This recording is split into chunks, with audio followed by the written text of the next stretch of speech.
Okay, guys, welcome to part 3 of my vinyl collection. The next part of the stuff I bought in the store or on the internet. Get right into it. I'm a huge fan of soundtracks, mainly because you never know what you're getting usually. This one is Hellraiser, and it's got pretty cool look to it.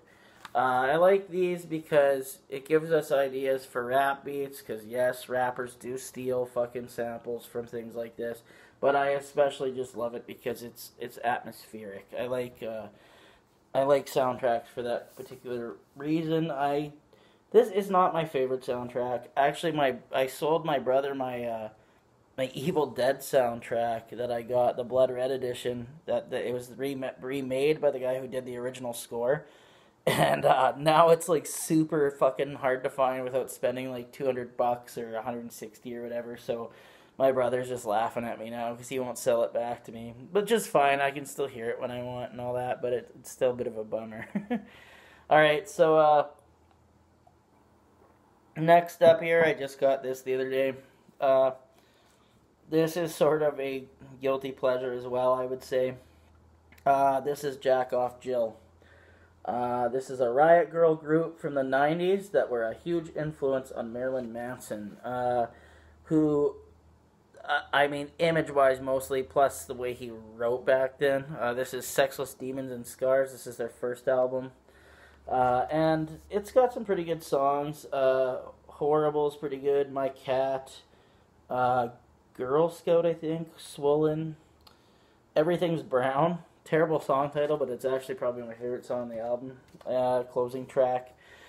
Jack Off Jill is interesting. It's actually pretty catchy for what it is, and this vinyl is pretty decently printed, so I like this album, and I'm happy I have it. Next up, we got, can't have a punk collection without lots of these guys, so the Misfits Collection 1. Now, these collections are great for anybody that's a fan of the Danzig era. They did something to him on the back here that looks pretty cool. They gave him the Crimson Skull kind of look. But anyway, if you're a fan of the Danzig era, the Misfits, you'll dig this. It's got some good ones like Bullet, Horror Business, Where Eagles Dare, Skulls, London Dungeon, Astro Zombies, Die Die My Darlin', Green Hell, Death Comes Ripping. This is great. These albums, these collections are great for anybody who doesn't want to have to go through it's like the greatest hits, except it does almost have all the good shit on it. That's why I got Collection 2. Little cooler cover art. I really like that. This one's got We Are 138, Attitude, Last Caress, Return of the Fly, Halloween 1 and 2, Demon Mania. Those are the ones that stand out the most to me. But this is a good fucking album. You can't go wrong with the Misfits collections. And of course, no Misfits collection is complete. Oh, sorry. I got one before that. I also got, I think, their second album, the Static Age. I just got this because I got it before I got Collection 1. And this has some songs on it, from those collections. In fact, quite a few. But this has got some good songs on it, too, that those don't have, such as Angel Fuck, Hollywood Babylon, Theme for a Jackal, Static Age, great song. Return to the Fly is also good. I love that tune. I know it was on the other ones, but... okay, and then I wanted to get American Psycho by the Misfits, but... I can't find it for cheap. This one I found reasonably cheap, and it's Famous Monsters. Came in a great package. If you guys want me to unbox this ever, it's awesome. This is the Michael Graves era, and I like Michael Graves era Misfits. I just don't like the New Age, of course. But this one has some really good songs. The Forbidden Zone, Lost in Space, Crawling Eye, Witch Hunt, Scream, Saturday Night, Pumpkinhead, Scarecrow Man, Die Monster Die, Living Hell, Descending Angel, Fiend Club, Helena. This is a good fucking album, man. I don't know why people like Danzig so much more. I think Michael Graves is a great singer, but I get I get the Danzig love. I really do. I love Danzig too.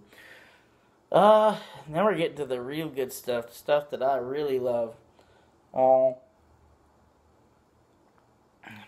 this is the Stooges' first album.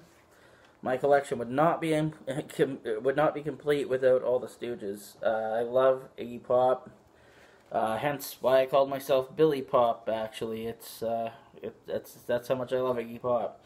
This has got lots of good songs on it. 1969, I Want to Be Your Dog. We Will Fall is great if you're high on some drugs. No Fun, and Not Right. This album's awesome. This is my second favorite Stooges album. I definitely suggest going out and buying it. This is my favorite Stooges album, Funhouse. Awesome fucking album. This is an album I can put on in the morning. If you're not feeling like being chill and waking up slowly and you want to wake up fast, this album, every song on it is almost amazing. You got Down on the Street, Loose, TVI, Dirt, 1970, Funhouse, and LA Blues. That's the whole track listing. This album's almost good from beginning to end. I'd say pretty much the first 3/4 of it are amazing. And plus, when you buy it, you get this really weird picture of Iggy Pop kind of being gay.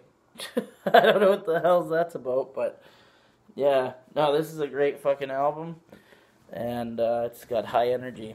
And which leads to my least favorite Stooges album, which is most people's favorite Stooges album, and that's Raw Power. Not a huge fan of this one, honestly. I love Gimme Danger. I like Search and Destroy. But honestly, most of it is not really my thing. Raw Power, of course. I Need Somebody. Penetration, I think, is alright. But yeah, this album isn't my favorite Iggy Pop in the Stooges album, but it's definitely worthy of buying. It's got lots of good stuff on it to keep you entertained, and most people would consider it their favorite, so that says something too. This one, this is a band from Canada called Propagandhi. The album's called How to Clean Everything, and these guys are awesome. This is the band, and the drummer is actually one of my friends from high school's cousin. Great songs on here. You got Anti-Manifesto, Ska Sucks, Stick the Fucking Flag Up Your Goddamn Ass, You Son of a Bitch, Halle Selhasse Up Your Ass. I don't know what they are with asses here.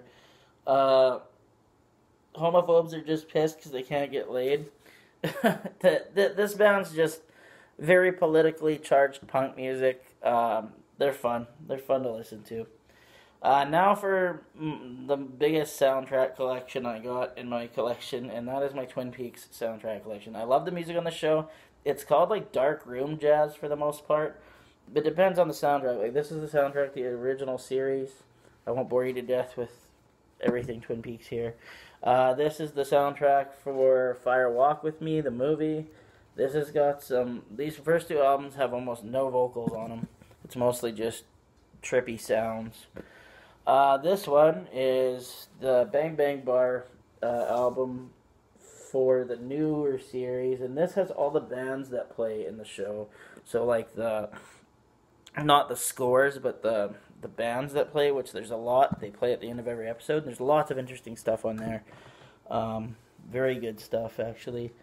This is my awesome Twin Peaks Season 3 picture album. And this one has lots of music on it. This is all the score from the third season, so that was a great find. I found all of these in GP, which blew my mind. Grand Prairie.